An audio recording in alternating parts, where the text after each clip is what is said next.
1학년 국어 1. 함께 나누는 이야기 3. 시각상과 촉각상 1학년 국어 오늘은 네 번째 시간입니다. 오늘은 1단원, 소단원 세 번째 시각상과 촉각상을 교과서를 보면서 함께 학습하도록 하겠습니다. 학습 목표 이번 단원을 통해서 여러분들은 읽기 목적과 읽기 과정에 맞는 읽기 방법을 이해할 수 있습니다. 그리고 읽기 목적을 고려하여 자신의 읽기 방법을 점검하고 조정할 수 있습니다. 교과서 읽기. 자, 지금부터는 교과서를 준비해 주세요. 교과서는 36쪽부터 보시면 됩니다. 교과서 36쪽과 37쪽의 내용입니다. 지금부터는 하나하나 확대해서 살펴보도록 하겠습니다. 시각상과 촉각상. 보이는 것을 그릴 것이냐, 아는 것을 그릴 것이냐. 이 글의 제목과 부제인데요. 여기서 시각상은 바로 다시 얘기하면 보이는 것을 말하는 것이고, 촉각상은 아는 것을 말하는 것이라고 할 수 있습니다. 먼저 글을 읽기 전에 읽기 전 활동을 먼저 살펴보도록 하겠습니다. 이 글을 읽는 목적은 무엇인가? 글을 읽기 전에 글을 읽는 목적에 대해서 생각해 볼 수 있습니다. 제목을 보니 이 글은 그림을 그리는 두 가지 방식에 대해서 설명한 것 같아. 글을 읽기 전에 제목을 통해서 앞으로 전개될 내용을 예측하는 활동입니다. 이러한 활동들은 모두 읽기 전 활동이라고 할 수 있습니다. 본격적으로 글을 읽어보겠습니다. 파리의 몽마르트 언덕에는 화가들이 진을 치고 있는 곳이 있다. 테르트르 광장이다. 이곳의 화가들 중에는 검은 종이를 오려 관광객의 얼굴을 만드는 작가도 있다. 그의 작품은 죄다 인물의 옆 얼굴만을 담고 있는데 그도 그럴 것이 얼굴 정면을 실루엣으로 표현하면 눈, 코, 입의 생김새를 알 수 없을 뿐 아니라 머리 모양을 어떻게 했느냐에 따라 전혀 다른 사람처럼 보일 수 있기 때문이다. 옆 얼굴만 표현하는 테르트르 광장의 화가에 대해서 설명하는 부분입니다. 이렇듯 대상의 측면 이미지를 표현한 것을 프로필이라고 부른다.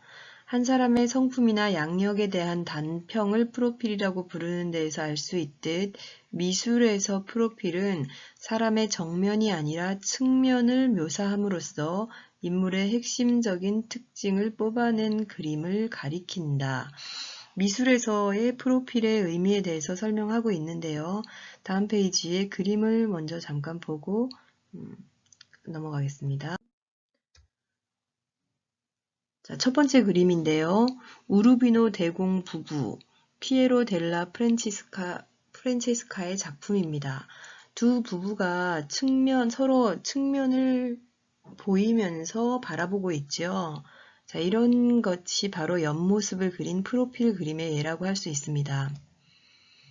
한 가지 그림을 더 보겠는데요. 지금 이 이집트 벽화에 있는 그림을 자세히 살펴보면 인물의 얼굴은 옆모습을 묘사하고 있습니다.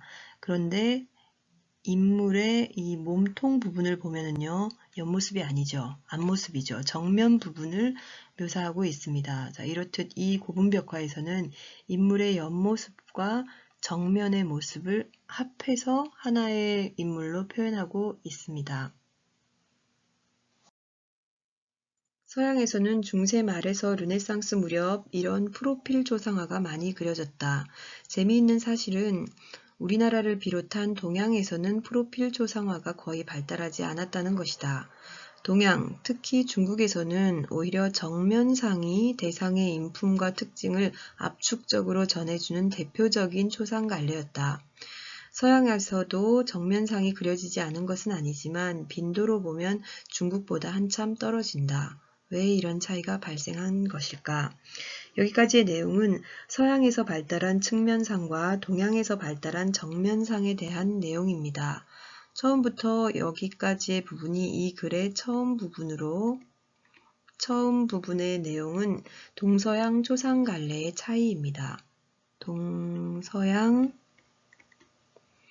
초상갈래 갈래의 차이에 대해서 설명하고 있습니다. 이 글을 읽으면서 읽는 중 활동을 한 예를 봅시다. 서양에서는 측면상을, 동양에서는 정면상을 주로 그렸구나. 글쓴이의 질문처럼 정말 왜 이런 차이가 나는 걸까? 라고 하며 질문을 만들어 가면서 글을 읽고 있습니다. 계속 읽어보겠습니다. 동물들의 이미지를 떠올려 보자. 동물들을 그릴 때 앞면, 옆면, 윗면, 가운데 어느 면이 제일 먼저 떠오르는가? 먼저 말을 그려보자. 말은 일반적으로 옆에서 본 이미지가 가장 먼저 떠오른다. 물고기는 어떤가? 그것도 옆에서 본 이미지이다.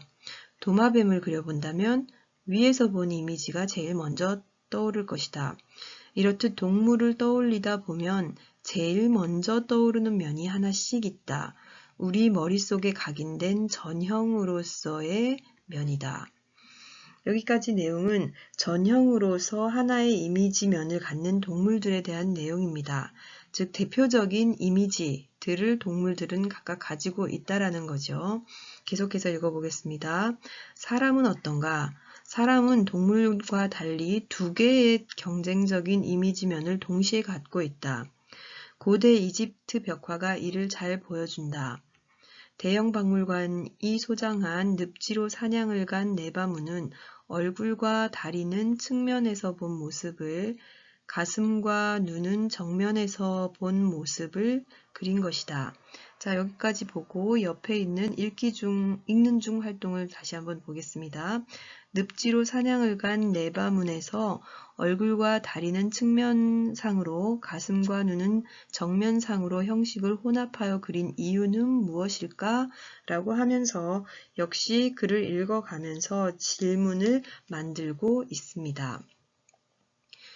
해부학적으로 불가능한 구성 혹은 자세지만 이 그림뿐 아니라 고대 이집트 벽화 대부분이 이런 식으로 그려졌다. 이 혼합 형식으로부터 우리는 인간이 부위에 따라 앞면이 먼저 떠오르기도 하고 옆면이 먼저 떠오르기도 하는 존재라는 사실을 확인할 수 있다. 우리가 네 발로 지상을 돌아다닐 때에는 아마도 옆면이 우리의 대표적인 이미지면이었겠지만 진화해서 두 발로 걸어다니면서 가슴과 배가 드러나 옆면과 앞면이 동시에 대표적인 이미지면이 된 것이다. 그러므로 우리에게는 전형의 면이 두 개 있다. 읽는 중 활동 보겠습니다. 아하, 늪지로 사냥을 간 네바문에 나타난 혼합 형식은 부위에 따라 먼저 떠오르는 대표적인 이미지면을 그리다 보니 그렇게 된 것이구나.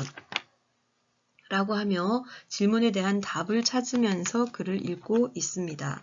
자, 여기까지의 내용은 측면과 정면을 동시에 대표적인 이미지면으로 갖는 사람에 대한 설명입니다. 계속 읽겠습니다. 정면상이나 측면상은 이 가운데 어느 하나를 선택해서 그린 것이다. 서양에서 프로필이 많이 그려진 것은 백인과 흑인의 경우 해부학적 구조상 옆에서 볼 때 얼굴 특징이 또렷이 살아난다는 점, 그리고 형태의 포치에 유리해 정면보다 얼굴이 정확한 재현이 쉽다는 점, 고대 로마에서 주하의 황제의 얼굴을 새길 때 항상 측면상을 새긴 전통이 있었다는 점 등이 작용한 탓이라고 할 수 있다. 읽는 중 활동 봅시다. 포치는 무슨 뜻일까? 사전을 찾아보니 넓게 늘어놓음이라는 뜻이구나. 라고 하면서 자료를 찾으면서 읽기 활동을 하고 있습니다. 자, 여기까지의 내용은 서양에서 프로필이 발달한 이유에 대해서 설명하고 있습니다. 이렇듯 인간이 두 개의 경쟁적인 이미지면을 동시에 가진 까닭에 정면상과 프로필 외에 동서양 모두 이 둘을 한꺼번에 나타내는 부분 측면상을 발달시켰다. 그런데 흥미로운 것은 앞에서 보았듯 고대 이집트 벽화의 경우 그런 자연스러운 방식이 아니라 정면과 측면을 신체 부위에 따라 편의적으로 봉합하는 방식으로 인간의 두 이미지면을 동시에 나타냈다는 점이다. 자, 이 부분의 내용은 신체 부위에 따라 측면과 정면을 다르게 나타낸 고대 이집트 벽화에 대한 내용입니다. 그 이유는 무엇일까? 일단 대부분의 벽화가 무덤 벽화라는 사실을 기억할 필요가 있다. 무덤 속의 주인공은 내세에서도 이승에서와 마찬가지로 사냥하고 잔치를 벌이며 살 것이다. 그런데 주인공이 자연스러운 부분 측면상으로 그려지면 그 원근 표현에 따라 사지 중 일부가 작게 그려지거나 아예 안 보일 수 있다. 멀리 있거나 다른 것에 겹쳐져 있어 그렇게 보일 수도 있지만 그 부분이 실제로 작거나 없어서 그렇게 보일 수도 있다. 이집트인들이 보기에 그런 염려를 준다는 것 자체가 문제였다. 자칫하면 사자는 작은 팔을 가지고 혹은 사지 가운데 하나 없이 내세를 살아야 할 것이다. 얼마나 불편하겠는가. 여기까지의 내용을 살펴보겠습니다. 고대 이집트인들이 벽화의 인물을 부분 측면상으로 나타내지 않은 이유입니다. 글을 읽으면서 읽는 중 활동을 한 내용을 봅시다. 고대 이집트인들은 영혼 불멸 사상을 가지고 있었다고 하던데 이집트 벽화가 그것과 관련이 있나 보구나 라고 하면서 자신의 배경 지식을 활용하며 글을 읽고 있습니다. 고대 이집트인들에게 인체의 일부를 작게 그려넣는 것은 이처럼 원근에 따른 불가피한 시각적 표현이 아니라 실제의 크기를 줄여버리는 것으로 느껴졌다. 그것은 불균형이요 파괴였다. 그들의 그림은 기본적으로 시각상이 아니라 촉각상의 토대를 둔 것이기 때문이다. 여기까지의 내용은 촉각상의 토대를 둔 고대 이집트인들의 그림에 대한 설명입니다. 촉각상이란 촉각적 경험이 가져다주는 이미지이다. 이를테면 동일한 종류의 사물이 앞뒤로 떨어져 있어서 한 지점에서 볼 때 크기가 달라 보여도 만져보면 같듯 사물의 객관적인 형태나 모양에 대한 인식을 상으로 나타낸 것이다. 시각상이란 시각적 경험이 가져다주는 이미지이다. 같은 사물도 보는 위치에 따라 더 크거나 작아 보이듯 주체가 본 그대로 상을 나타낸 것이다.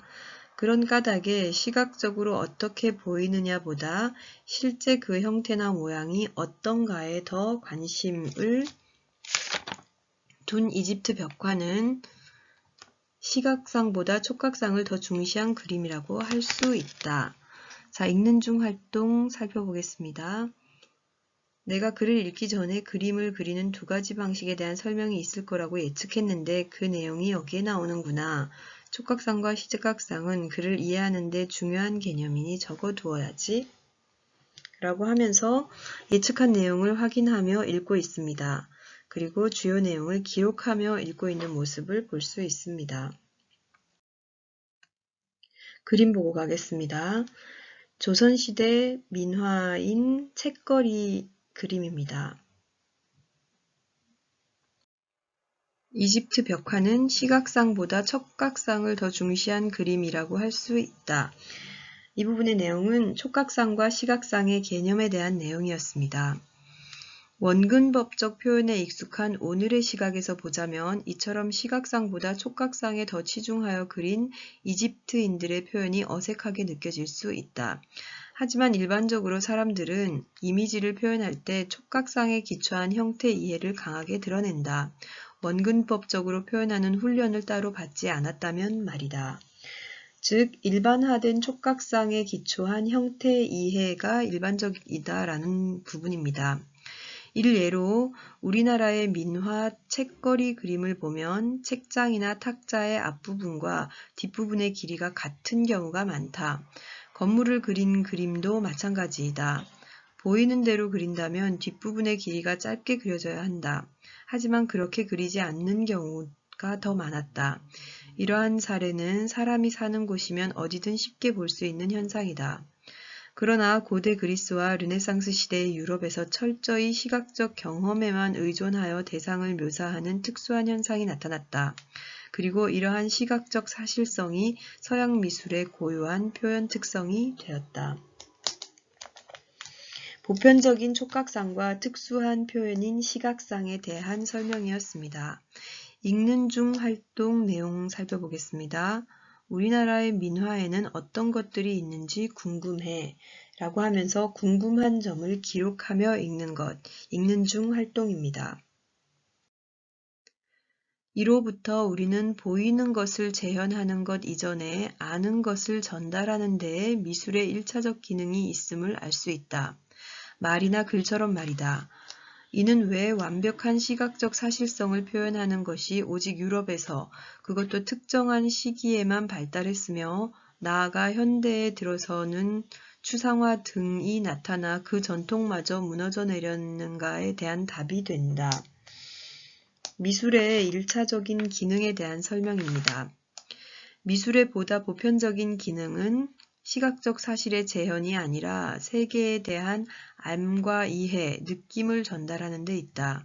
이를 시각적 사실성의 의지에 표현하는 것은 그 전달을 위한 수많은 방법 중의 하나에 불과한 것이다. 미술의 보편적 기능에 대한 설명입니다.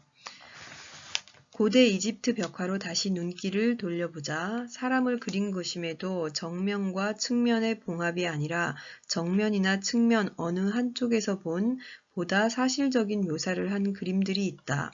농부나 무희를 그린 그림들이다. 이처럼 신분이 낮은 존재를 그릴 때는 시각상에 가깝게 그리고 파라오나 귀족처럼 신분이 높은 존재를 그릴 때에는 촉각상에 가깝게 그리는 형식으로부터 우리는 이 벽화의 세계의 질서에 대한 이집트인들의 고유 인식이 담겨 있음을 확인할 수 있다.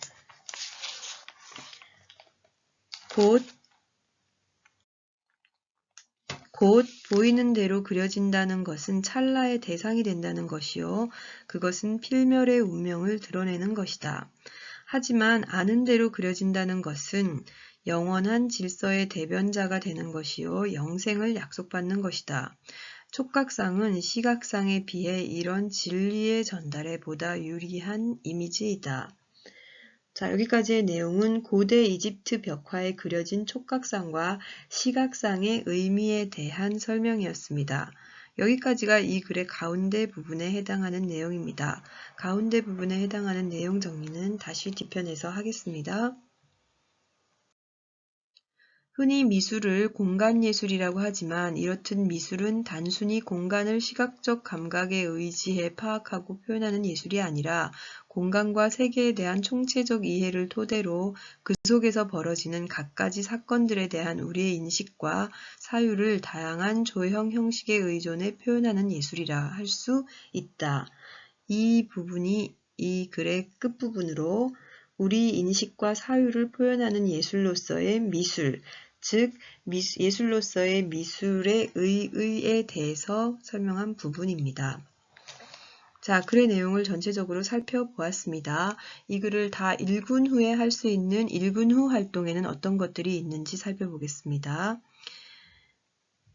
미술을 단순히 시각적 감각으로 파악한 대상을 표현하는 예술이라 생각했는데 이 글을 읽고 나니 미술이 공간과 세계에 대한 총체적 이해를 바탕으로 우리의 인식과 사유를 표현하는 예술임을 깨달았어. 라고 하면서 새롭게 알게 된 내용이나 깨달은 점을 정리하고 있습니다. 앞으로 그림을 볼 때 시각상과 촉각상의 관점에서 감상할 수 있겠어. 이 글이 실린 책의 다른 글들도 살펴있고 그림을 보는 안목을 더 키우고 싶어. 이 부분은 더 읽고 싶은 글에 대한 새로운 독서 계획을 세우는 부분이라고 할 수 있으며 이러한 활동들이 읽은 후, 읽기 후 활동들에 해당한다고 볼 수 있습니다. 자, 그러면 지금까지 읽었던 내용들에 대한 정리를 해보도록 하겠습니다. 먼저 전체 내용 구성입니다. 시각상과 촉각상은 처음, 가운데, 끝부분으로 나눌 수 있고요. 먼저 처음 부분에 해당하는 내용은 서양에서는 측면상이 발달했고 동양에서는 정면상이 발달했다라는 내용을 싣고 있습니다. 가운데 부분은 다시 세 부분으로 나눌 수 있습니다. 가운데 첫 부분에서는 사람은 측면과 정면을 동시에 대표적인 이미지면으로 가진다라는 부분, 그리고 가운데 두 번째 부분인 촉각상은 사물의 객관적 형태나 모양에 대한 인식을 상으로 나타낸 것이고 시각상은 주체가 본 그대로 상을 나타낸 것이다 라는 부분이었고요. 가운데 세 번째 부분은 촉각상이 시각상보다 세계에 대한 이해나 진리를 전달하는 데 유리하다라는 설명을 한 부분이었습니다. 그리고 마지막 끝부분에서는 미술은 세계에 대한 이해를 토대로 우리의 인식과 사유를 표현하는 예술이다 라고 설명하면서 글을 마무리하고 있었습니다. 다음은 여러분들이 가지고 있는 학습지의 내용입니다. 학습지를 보시면서 빈칸을 채워주기 바랍니다. 학습지에 있는 빈칸에 해당하는 내용이 바로 지금 이 부분에서 볼 수 있는 동그라미 친 부분입니다. 동그라미 친 부분을 학습지 빈칸에 채워주시기 바랍니다. 이 글의 갈래, 즉 종류는 지식의 전달을, 정보의 전달을 목적으로 하는 설명문입니다. 그리고 이 글의 성격은 해설적이며 예시적입니다. 예를 들어서 설명하고 있는 부분이 많이 있었지요. 그리고 이 글의 소재는 시각상과 촉각상이고요. 제재를 통해서 드러내고자 하는 주제, 작가의 생각은 인간의 인식과 사유를 표현하는 예술로서의 미술을 주제로 삼고 있습니다. 자, 이 글의 특징 몇 가지만 살펴보겠습니다. 시각상과 촉각상을 대조해서 설명하고 있습니다. 그리고 다양한 그림을 시각 자료로 제시하여 독자의 흥미와 관심을 유발하고 있습니다. 그리고 우리가 살펴보았던 읽기 전, 중, 후 활동들이 있었는데요. 이것이 바로 예지가 활용한 읽기 방법을 읽기 과정에 따라서 제시한 내용이었습니다. 측면상과 정면상의 개념과 특징을 살펴보겠습니다. 측면상의 개념은 대상의 옆면 이미지를 표현한 것입니다.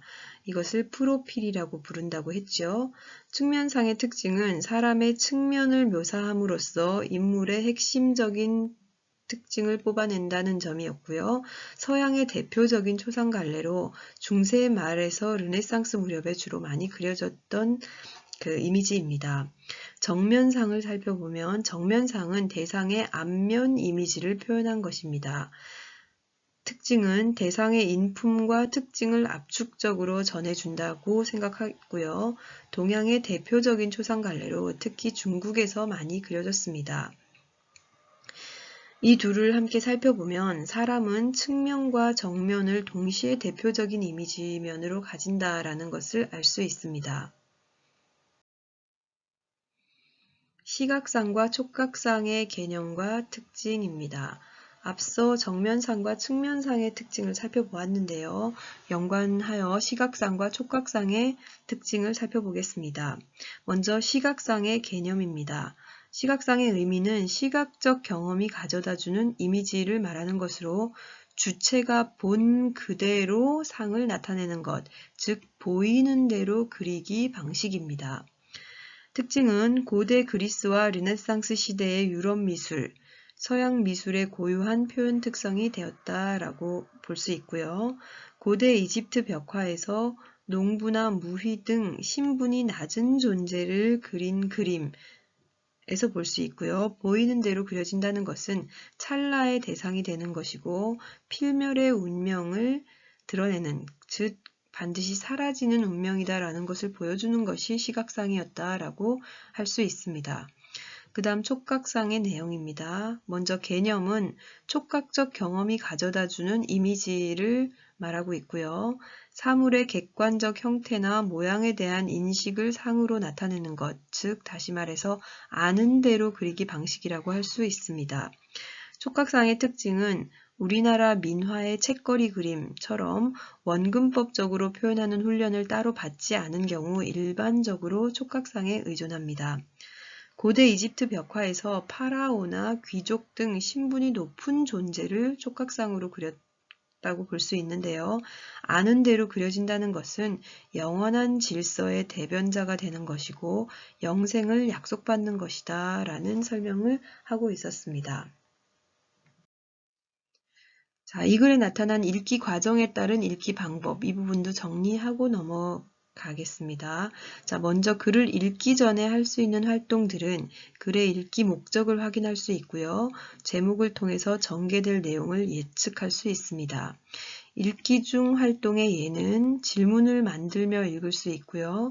만든 질문에 대한 답을 찾으면서 읽는 방법, 그리고 자료를 찾으면서 읽는 방법, 배경 지식을 활용하면서 읽는 것, 그리고 예측한 내용을 확인하면서 읽는 것, 주요 내용을 기록하며 읽는 것, 궁금한 점을 기록하며 읽는 활동 등이 있습니다.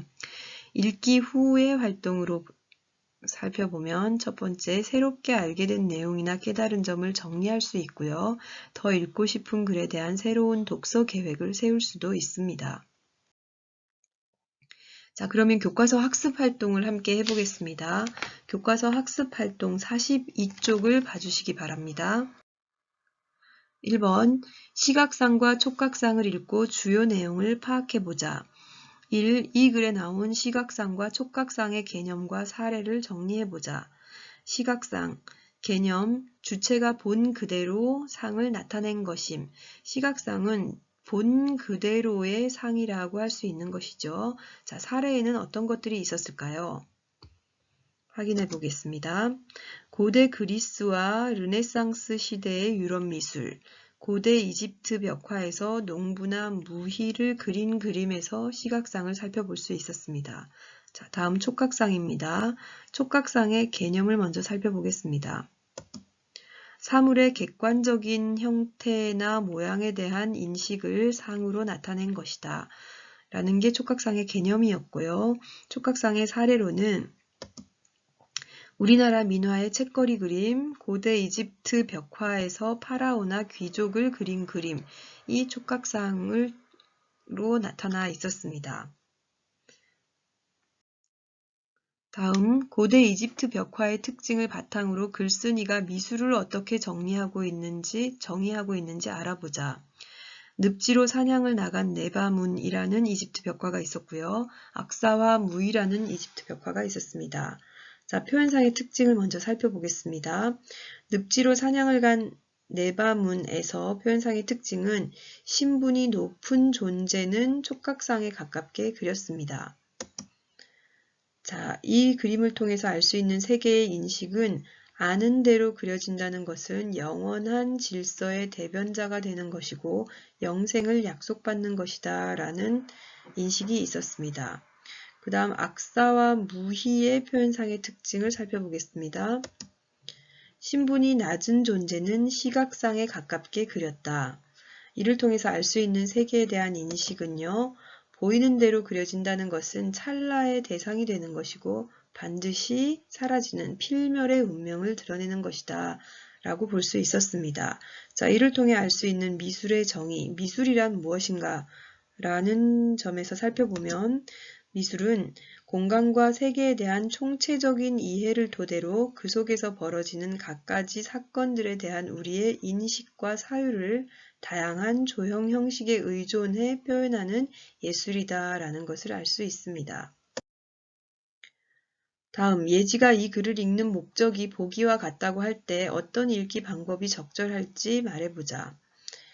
자, 예지가 읽는 방법의 간은 어떤 것이었냐면요. 가족 여행 중 기차 안에서 시간을 보내기 위한 목적이었습니다. 자, 그럴 때는 어떤 읽기 방법을 사용해야 할까요? 처음부터 끝까지 빠르게 읽으며 글 전체를 대강 살피되 흥미가 가는 부분은 자세히 읽는 방법을 선택할 수 있습니다. 자, 나번은 뭐냐면요. 읽은 글의 주요 내용을 친구에게 소개하기 위한 목적으로 읽을 때입니다. 자, 그랬을 때 어떤 읽기 방법을 사용하면 좋을까요? 처음부터 끝까지 꼼꼼하게 읽은 후 글의 중심 내용을 정리하며 다시 여러 번 읽는다 라는 방법을 사용할 수 있고요. 세 번째, 다번에는 동양과 서양의 초상화 표현 기법에 대한 자료를 조사하기 위한 목적으로 이 글을 읽을 때입니다. 어떤 방법을 사용하면 좋을까요? 동양과 서양의 초상화 표현 기법에 대한 내용이 제시된 부분을 찾아서 그 부분을 집중적으로 자세하게 읽는다. 이러한 읽기 방법을 선택할 수 있습니다. 예지가 이 글을 읽으며 생각한 내용을 바탕으로 읽기 과정에 따른 읽기 방법을 알아보자. 예지가 읽기 과정에서 어떤 읽기 방법을 활용하면서 글을 읽었는지 정리해보자. 읽기 전 글을 읽는 목적을 확인한다.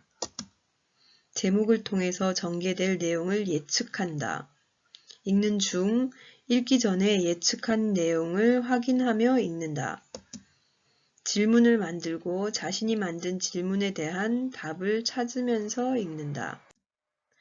읽는 중 활동 계속합니다. 내용을 이해하는 데 도움이 되는 자료를 찾으면서 읽는다.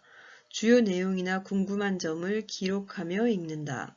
배경 지식을 활용하고 글의 내용을 이해하며 읽는다.